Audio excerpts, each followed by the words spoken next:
Ever heard of a drug cartel that fights like a special forces unit? This is a true story that went down in Mexico in 1999. Led by former Special Forces Sergeant Manuel, 4 elite soldiers deserted and joined the infamous Gulf Cartel. To build up his crew, Manuel recruited a bunch of young kids. He trained them to the same brutal standard as real commandos: physical conditioning,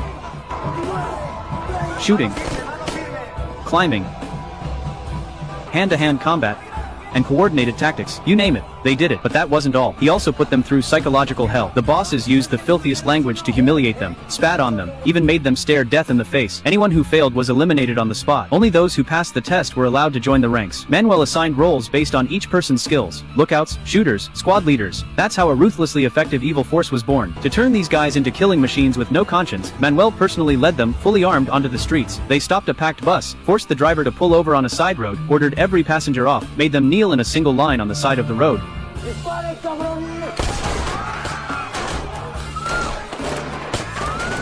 And then, that night, the massacre made headlines. The Manuel crew had officially made a name for themselves in the region. With his help, the Lara brothers, big-time drug lords, expanded their territory like crazy, nearly taking over the entire city of Monterrey. Every small-time dealer in town had to pay up and take their supply on time. But the more money rolled in from the drug sales, the smaller Manuel's own cut became. His close guys urged him to break off and start his own operation, but Manuel knew the time wasn't right yet. Meanwhile, the second-in-command was grinning ear to ear at the skyrocketing profits. Still, he looked down on these rough fighters with pure arrogance. When Manuel reminded him it was time to settle their commission, the second-in-command refused point blank on the spot, giving some lame excuse about just placing a big order for weapons, claiming the organization was strapped for cash, and telling Manuel to wait. Manuel shot a knowing glance at his right-hand man. "I just handed you so much cash in person, and you're playing broke?" Bitterness started to fester. Before long, Manuel and his crew packed heavy and rolled straight to the second-in-command's hideout. The drug lords were throwing a raucous party on their estate, totally clueless that disaster was about to hit. A sniper got into position. 2 assault teams slipped in silently.